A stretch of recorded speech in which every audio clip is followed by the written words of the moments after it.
todos os sistemas político-econômicos que foram experimentados ao longo dos últimos 300 anos no mundo, no fundo, são apenas etapas, melhor, experimentos dentro de um processo de evolução das tecnologias de controle de seres humanos, das tecnologias de dominação de seres humanos. De um ponto de vista de uma macro-história, o que eles fizeram foi simplesmente ir acostumando a humanidade cada vez mais a se submeter a um poder central. Ou seja, as pessoas acham que o reino do anticristo seria um caos, algo do tipo, mas não faz nem sentido. Certo? O demônio também quer obediência, o demônio também quer disciplina, o demônio também quer submissão absoluta. Saudações. Estamos de volta e iremos continuar de onde paramos. Depois de 2 meses, eu peço desculpas a vocês pela falta de vídeo. Vou ver se esse ano consigo fazer bastante vídeo aqui. Eu fiquei 2 meses parado, em parte por um problema técnico que eu só fui descobrir quando estava editando aquela aula inaugural sobre antropologia, né? Seria o nosso curso de antropologia, um mini curso de antropologia, são apenas 10 aulas em que nós desconstruiríamos a mentalidade primitiva, como eu chamei, a fim de mostrar as principais diferenças entre a forma de consciência cristã e o modo de organização mental das religiões tribais, que no meu modo de ver, estão sublevando, estão retornando à superfície. Não as religiões em si, mas a forma de pensar, tribal, enfim. É uma urgência na nossa época e por isso eu vou continuar, certo? A partir de fevereiro eu vou ver se eu consigo lançar pelo menos uma aula a cada 15 dias. Desculpem a câmera, até hoje eu não consegui gravar, não consegui achar uma câmera decente. Mas enfim, eu estava dizendo que eu vou ver se em fevereiro eu consigo gravar pelo menos uma aula a cada 15 dias. Falar também de muitas outras coisas, tem muita coisa de cosmologia que vem aqui, eu estou muito empolgado com alguns estudos que eu vou trazer para vocês. Bom, hoje eu vou continuar daquilo que eu estava dizendo, acho que a partir de agosto, provavelmente, não sei. Naquela época nós começamos uma fase, começou como uma fase em que a gente começou uma crítica radical do Estado moderno. Não uma crítica ideológica, mas uma crítica científica e filosófica. Esse tema vai permanecer no canal, é um tema fixo, mas eu gostaria hoje de falar um pouco sobre isso, porque de lá para cá eu também publiquei muitos textos sobre esse assunto, e apesar de eu ter recebido um feedback muito bom, eu percebi também que algumas pessoas ainda não entenderam a gravidade do problema e ainda estão presas a fórmulas de raciocínio que são datadas do começo do século XX, que faziam sentido em uma época em que o homem não tinha ainda experiência histórica acerca da expansão exponencial do Estado. Hoje nós temos essa experiência, é inegável que todos os regimes ensaiados pelo ser humano nesse último século são, na verdade, experimentos de dominação de seres humanos. São sistemas de domesticação de seres humanos. Não importa a finalidade com que uma revolução conquiste o povo e utilize o povo, no fundo é sempre isso, sempre uma forma de domesticação de seres humanos. Por que eu estou com vontade de falar isso hoje? Porque nos últimos dias eu vi algumas discussões que realmente me deixaram preocupado, porque nós estamos vivendo no Brasil um estrangulamento tão forte do Estado. Novamente peço desculpas pela câmera, talvez se eu me afastar. Nós estamos vivendo um estrangulamento tão insuportável do Estado no Brasil, e ainda assim tem gente que, talvez por um certo apego a cachaça ideológica, não consegue enxergar aquilo que está diante de seus próprios olhos. Nós estamos vendo todos os dias espetáculos de abuso de poder estatal. Estamos vendo crianças serem arrancadas das suas mães por elas não terem dado vacina a elas. Estamos vendo leis que impossibilitam as relações entre homem e mulher, das mais básicas. Estamos vendo, enfim, o Estado como árbitro nas relações entre marido e esposa. Estamos assistindo à mais extrema burocratização da existência. E as pessoas ainda não percebem que o Estado moderno é mulher. A expansão do Estado moderno, que é uma expansão natural. O Estado moderno só existe se expandindo. Eu vou falar um pouco disso depois. Mas é da essência do Estado moderno expandir, ele nunca recua. Porque eu falo essas coisas e sempre aparece alguém, um analfabeto funcional, e vem falar que isso é liberalismo. Pelo amor de Deus, faça uma lista de coisas que existiam no Estado medieval e coisas que existem no Estado moderno. Seja ele um Estado liberal ou socialista. O Estado moderno é uma monstruosidade. Nada do que há no Estado moderno você tem no Estado tradicional. Nada. E se isso que eu estou falando é liberalismo, ou seja, se criticar radicalmente o Estado moderno é liberalismo, então a humanidade foi liberal desde Adão. Porque nunca existiu um Estado como o Estado moderno. Você não tem biopolítica em um Estado tradicional. Nunca existiu um Estado biopolítico. Nunca existiu vacinação compulsória. Nunca existiram leis que competissem com o pai sobre a posse da criança, a autoridade sobre a criança. Nunca existiram leis que separassem os filhos de seus pais, senão no Estado moderno. Você não tem educação homogênea em um Estado, algo como o MEC, em um Estado tradicional. Algo como uma educação pública homogênea, algo que roubasse das comunidades uma das coisas mais valiosas para toda a vida comunitária, que é educar as crianças em seu seio. O Estado rouba essas crianças e coloca sobre elas a sua educação. Enfim, essas coisas nunca existiram. Nunca existiram. De onde vem essa cegueira de vocês? Mas isso é um detalhe? Não. Isso é essencial. Eu não estou entrando nem na questão do imposto. Nós temos condições de verificar a existência de um fenômeno que antes do século XX ainda não estava muito claro. Por quê? Porque o Estado moderno ainda estava se formando. Certas coisas só foram se revelando com o passar do tempo. Porque durante muito tempo a expansão do Estado foi limitada por razões éticas, morais, religiosas inclusive, culturais, etc. Mas também foi limitada por razões econômicas. O Estado não podia se expandir para além das riquezas que ele possuía. Só que ao longo do século XIX, e especialmente do século XX, ele vai encontrar formas de driblar isso. Ele vai começar a emitir moedas sem lastro para financiar seu próprio crescimento. Isso já é em si uma aberração e mostra como o pai do Estado moderno é o mesmo pai da mentira. O Estado financia seu crescimento com uma moeda de mentira que ele mesmo criou. Se isso não é uma aberração, eu não sei o que é. Ele imprime dinheiro ilimitadamente para financiar seu crescimento, sua expansão, o projeto de poder, né, dos governantes, inclusive. E, claro que isso tem vários impactos negativos. A inflação é só o impacto mais notável, né, desse processo. Cada geração que passa tem um custo de vida mais alto. A geração atual trabalha tanto ou mais que seus avós e não consegue comprar um terreninho, não consegue comprar um carro. E esses processos todos fazem parte de ciclos econômicos que tem o Estado, enfim, como seu principal responsável. Mas também tem outro fenômeno que não pôde ser percebido antes do século XX. E esse é muito, muito, muito, muito grave.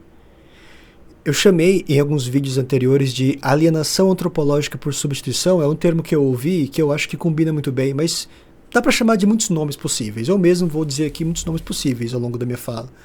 Aliás, eu não estou lendo nada, não preparei nenhuma fala, estou improvisando. Quando o Estado toma uma responsabilidade, eu vou tentar ser o mais didático possível. Quando o Estado toma uma responsabilidade que é da sociedade, que é ancestralmente da sociedade, que é naturalmente da sociedade, a sociedade fica dependente dele.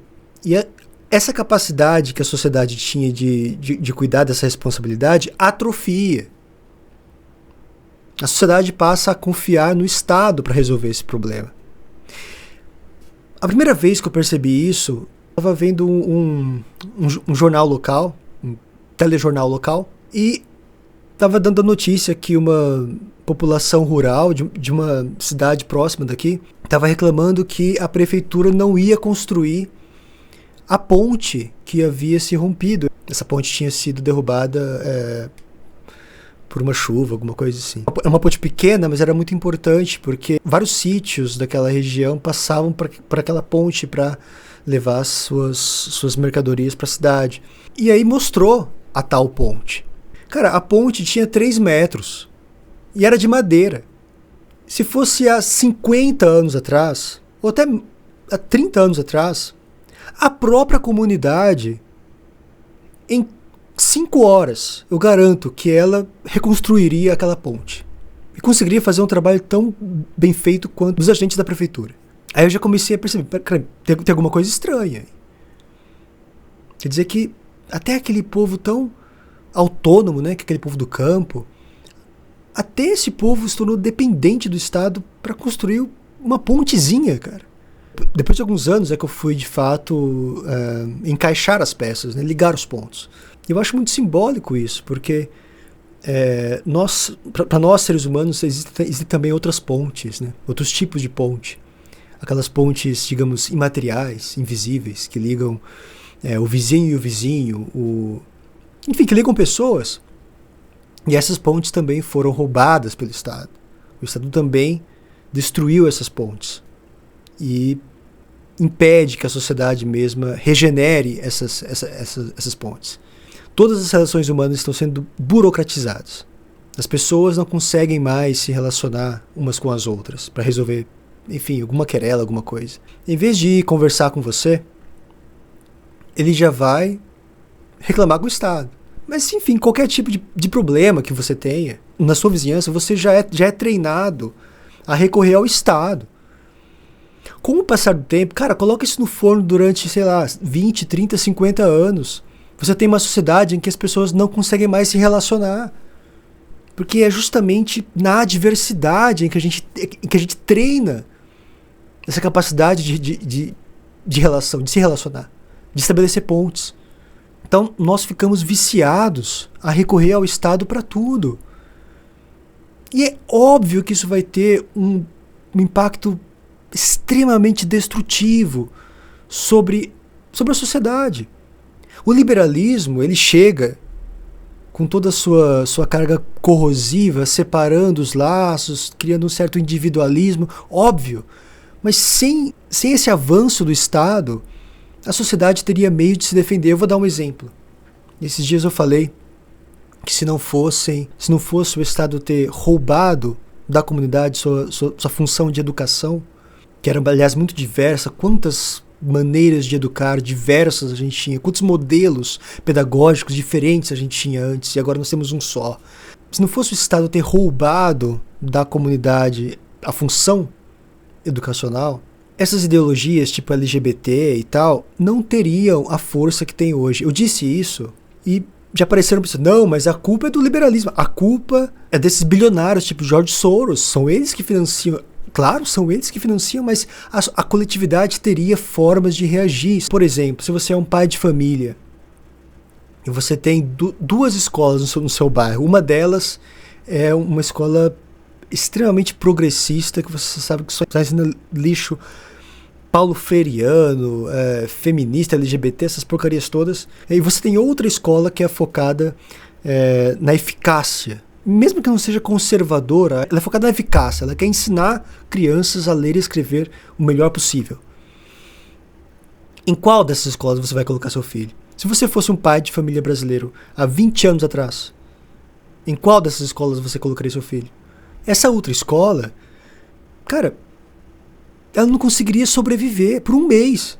Esses professores não conseguiriam o suficiente para se manter. Então, se não fosse o Estado ter neutralizado o povo, desarmamento é só uma das imagens mais eloquentes disso. Se não fosse o Estado ter neutralizado o povo, esses agentes corrosivos não conseguiriam o suficiente para se manter. Eles são sustentados em sua carreira inteira por impostos.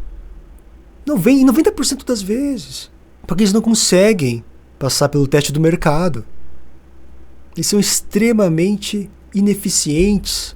A própria sociedade, ela tem em si mesma um sistema imunológico, se quiser chamar assim. Tem um sistema autolimpante que repele tudo aquilo que ela reconhece que vai lhe fazer mal. Então sim, o MEC é um dos responsáveis por toda essa corrupção moral que nós estamos assistindo nos jovens.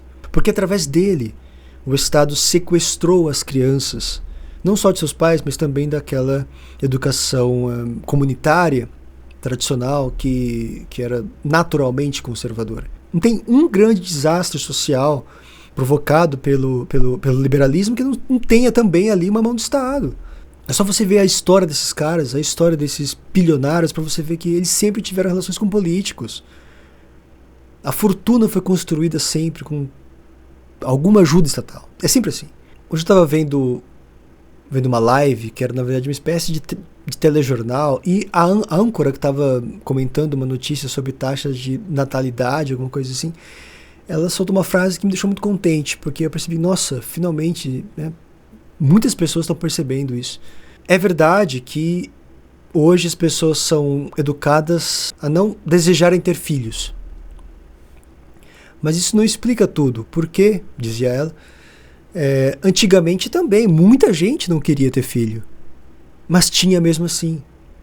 Porque além, digamos, da importância comunitária de ter filhos, as pessoas sabiam que elas iriam ficar velhas. E era preciso ter alguém para cuidar delas quando elas ficassem velhas. Mas hoje, ela dizia, hoje em que a tutela da velhice foi transferida para o Estado, de que se espera que cuide de todos, as pessoas não sentem mais essa necessidade. Eu achei isso brilhante.